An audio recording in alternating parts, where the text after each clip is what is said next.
Hi, I just wanna share with you our experience when we are heading back to our hotel at Lima, Peru.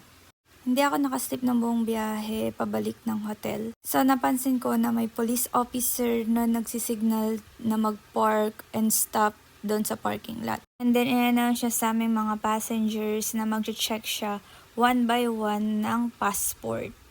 The thing is, hindi namin dala yung physical passport. So, napansin ko lahat ng passengers na kasama namin, meron silang passport na dala. So, yung pinakita namin is yung dala naming driver's license.